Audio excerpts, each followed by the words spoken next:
We needed it more than you, Trevor said, snorting across the living room like he hadn't just emptied out my account. He sat there in my grandparents' leather chair, sipping black coffee and smirking like this was just a game to him. That money wasn't just cash. It was my future, my dream, my second boutique. Gone. Stolen in the dark by the man my sister married. But he forgot one thing. I may be family, but I don't play nice. I looked him dead in the eye and said, "Then you won't mind what's coming next." Let me take you back to how it started. My name is Melissa Carter. I'm 33, and I own Carter Bloom, a sustainable skincare company based in Charleston. I didn't grow up rich. My parents owned a small landscaping business and raised my sister Brittany and me on sweat, soil, and Southern grace. Brittany was the pretty one, the wild one. She could charm a crowd at 10 and had her first fake ID at Sakine. I was the one who picked up extra shifts, made sure the bills got paid, stayed late after school cleaning classrooms for cash. By the time I was 26, I'd saved enough from a job in pharmaceutical sales to take a leap, launching my own skincare line using ingredients from local farms. I started in a shared kitchen, then moved to a storefront no bigger than a garage. It was brutal. Ramen for dinner, 18-hour days, social media, packing, shipping, bookkeeping, all me. And then things started to grow. Influencers took notice. My brand caught traction. 2 years in, I had a solid team and a wait list. I was planning a second location, right in downtown Charleston. The week before our annual family reunion, I'd finally done it. Finalized the lease. My business account held $130,000. Every cent saved, every penny reinvested. I was exhausted, proud, and so ready. The reunion was set at our grandparents' old beachfront villa. A yellow-paneled house with crooked shutters and a porch swing that still creaked the way it had in 1997. It was where we spent our childhood summers. It was supposed to feel like home. I packed up my car, brought my laptop to stay on top of orders, and told myself the hard part was behind me. I had no idea that the real betrayal, the one that would break my heart and steal what I built, was already waiting behind that door. And it had my sister's last name, Walsh. I pulled up to the villa around 3 p.m. on Thursday. The Atlantic breeze hit my face as I stepped out of the car, and for a moment I allowed myself to breathe. The house looked the same. Sun-bleached porch, ivy crawling up the stone chimney, and the faded Carter House plaque by the gate. My cousins' cars were already there, and laughter floated from the backyard. I walked in carrying a tray of locally made soaps as gifts, my signature gesture. The kitchen smelled like rosemary and fried catfish. Aunt Teresa hugged me, her eyes bright.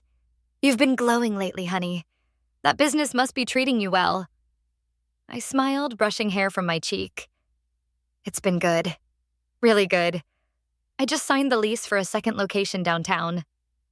"Downtown Charleston?" she gasped. I nodded, pride swelling. That's when I heard his voice. Too loud, too smug, floating through the screen door from the back deck. "Trevor, I'm telling you," he boomed, "real money is in crypto-backed real estate flips. Double your return if you know where to look." I stepped outside, my sandals clicking against the wooden boards.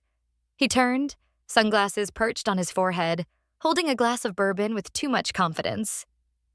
Well, he said, flashing teeth that had probably cost someone else's mortgage. "The entrepreneur arrives." "Still selling face creams?" he added with a smirk. "They're called bioadaptive serums now," I said coolly. "And yes, we just expanded." "In this economy?" He gave a short laugh. "Brave. Or dumb. Hard to tell these days." Brittany was behind him, barefoot, hugging a beach towel. She gave me a quick, almost guilty smile. "Hi, Mel. Glad you made it," she said. But her eyes darted toward Trevor like she needed permission to speak. That night after dinner, I went to my room early to check a few client emails. My laptop was still zipped in the sleeve, but the charger cord? It was plugged into a different port. Subtle, slight, but not how I left it. I paused. My pulse flickered. I'd been trained by habit to notice tiny changes in my workspace. I opened the laptop. History tab. Clean. Too clean. Then came the alert. Failed login attempt. Unknown device. 1 hour ago. I locked everything down, new passwords, two-factor authentication, and ran a diagnostic scan using the cybersecurity software I'd installed after a hacking scare last year. Still, something sat heavy in my chest. Something wasn't right. I shoved the laptop deep into my suitcase and jammed the zipper shut. This house wasn't safe, and I no longer trusted the people inside it. The living room felt frozen in place. No one moved. Not Uncle Frank, not my cousins. Even Aunt Teresa, who never stopped fussing, stood stiff as marble. I held up my phone, still trembling. Over $130,000, I said again. Gone. And it wasn't a hacker. It was someone inside this house. Trevor leaned back in the armchair, legs crossed, utterly unbothered. Brittany stood behind him, her hand gripping the back of the chair like it was the only thing holding her upright. You're accusing your family now? Trevor said, laughing under his breath. Maybe your brand just crashed and you need a scapegoat. Then show us your account, I snapped. If you're so stable and full of brilliant investments, prove it, right now. His smirk faltered. Just for a second. I don't have to show anything, he said. My finances are none of your business. They are if you stole mine. Uncle Frank finally spoke, voice hard as oak. Trevor, Melissa's not just making this up. If you didn't do it, help us clear your name. I'm not the one yelling, Trevor said coolly. She is. I stepped forward slowly. Because I have every right to. Because I built this. Because that money was my team's payroll, my vendor's inventory, my rent for the new store, and it vanished while you were drinking bourbon on a borrowed deck. Brittany's knuckles were white now. Her eyes didn't meet mine. Trevor reached up and laced his fingers through hers, but the gesture looked more like control than comfort. You're shaking, I told her softly. Why? Trevor's smile curled cruelly. You really want to do this here, Mel? Fine. You want honesty? He stood. We needed it more than you. The room exploded. Aunt Teresa gasped out loud. One of the cousins choked on a sip of wine. Uncle Frank took a step forward. Nostrils flared. But I didn't flinch. I reached for my bag. Trevor's eyes narrowed. Don't. I'm calling the police, I said calmly. You can explain your investment strategies to the FBI. He moved so fast I barely saw it. One moment I was reaching for my phone. The next, his hand was on my wrist. You're not calling anyone, he barked. Uncle Frank lunged between us, shoving Trevor back with a force I didn't expect from a 62-year-old man. Touch her again, and I'll make the call myself, he growled. Behind them, Brittany started to cry, but still said nothing. Emma, my younger cousin, pulled me gently away, whispering, I've got your back. Trevor was breathing hard now, jaw clenched, but I didn't look away. I stared straight into his eyes and said, Then you won't mind what's coming next. 2 hours later, the knock wasn't a knock. It was a bang. The kind that rattled windows and made your stomach drop before your brain caught up. Everyone in the villa turned toward the front door just as it burst open. 2 uniformed officers stepped inside, firm and focused. Charleston PD, one of them shouted. Everyone stay where you are. Behind them came a woman in plain clothes, holding up a leather badge. Her voice was calm, controlled. Melissa Carter? I stood. Yes, I'm Melissa. I'm Agent Dana Rowe with the Cybercrimes Division. We received a priority fraud alert from your bank's security team. Her eyes swept the room. We need to speak with you. Privately. I nodded, my hands still trembling, and led her to the sunroom. I pulled out my phone, fingers steady now, and opened the folder I'd created months ago, the one labeled Failsafe. Inside were screenshots, IP logs, biometric data tracking, keystroke rhythms, and most damning of all, photos. Captured by my laptop's front-facing camera every time an unauthorized login was attempted. I handed her the phone. She scrolled in silence, then paused on one image. Trevor, sitting in my room, my laptop open, backlit by moonlight. Do you know this man? She asked, though her face told me she already knew. That's Trevor Walsh, I said. My brother-in-law. Behind us from the living room came the sound of raised voices. A sharp bark of Trevor's. "This is insane. I didn't do anything." Agent Rowe turned. "Bring him in." The officers returned with Trevor, who now looked much less smug. He glanced at me, then the agent. "Whatever she's showing you, it's a setup," he said, waving a hand. "She's just mad because she's failing and wants someone to blame." Agent Rowe's expression didn't change. "We've reviewed your bank's internal logs. All transfers occurred from a known device tied to Ms. Carter's network. The login attempts align with your biometric pattern, including typing rhythm and mouse behavior." Trevor blinked. "But that's not possible. We also have image captures of you accessing her laptop, along with transfer timestamps." That was when his mouth opened, and nothing came out. I stood taller. "I didn't set you up," I said softly. "I protected myself." "There's a difference." Brittany walked in then, pale and shaking. She looked at Agent Rowe, then at me, and in a small voice she said, "I saw him do it. I just didn't know how to stop him." 3 days later, the villa was quiet again. No more shouting, no more police radios crackling, no more Trevor.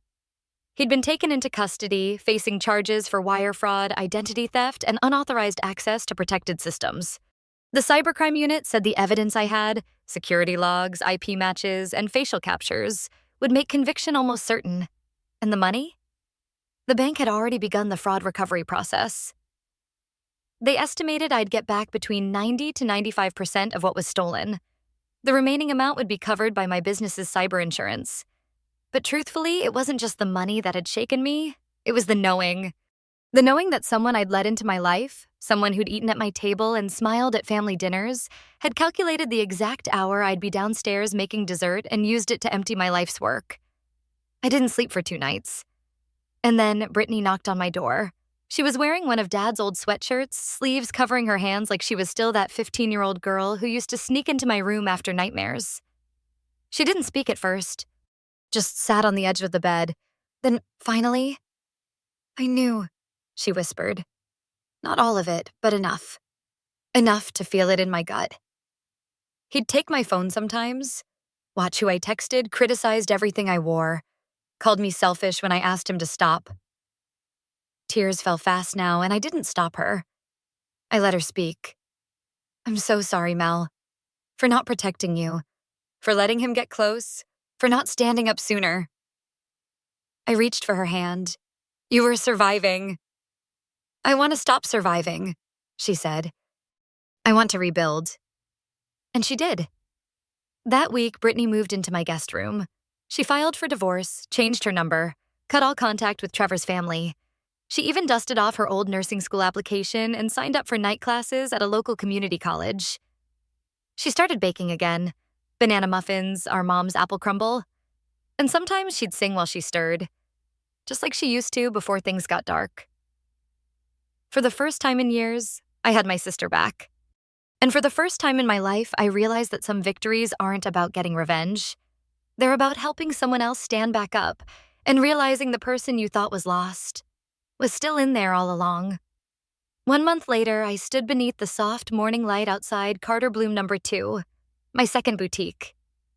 The golden letters of the sign shimmered against the glass storefront. Inside, shelves of handmade serums, pressed botanical oils, and silk-wrapped gift sets sat in perfect order. The scent of rosewater and sea clay drifted through the air vents. The doors hadn't even opened yet, and a line had already formed outside. I hadn't just recovered. I had risen. The funds had come back faster than expected.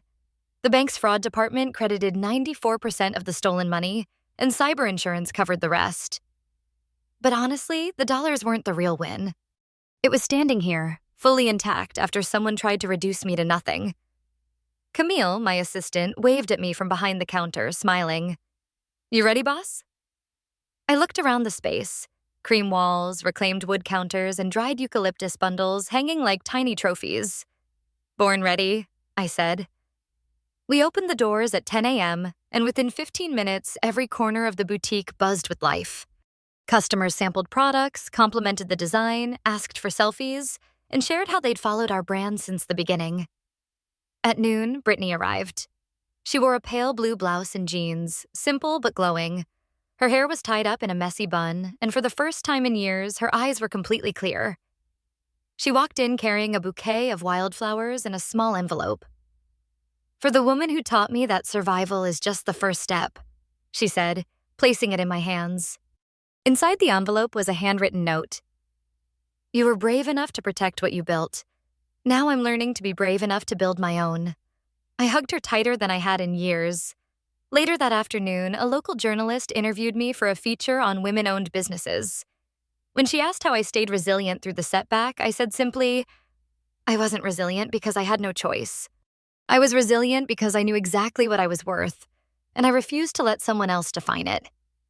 And that became the heart of my brand moving forward.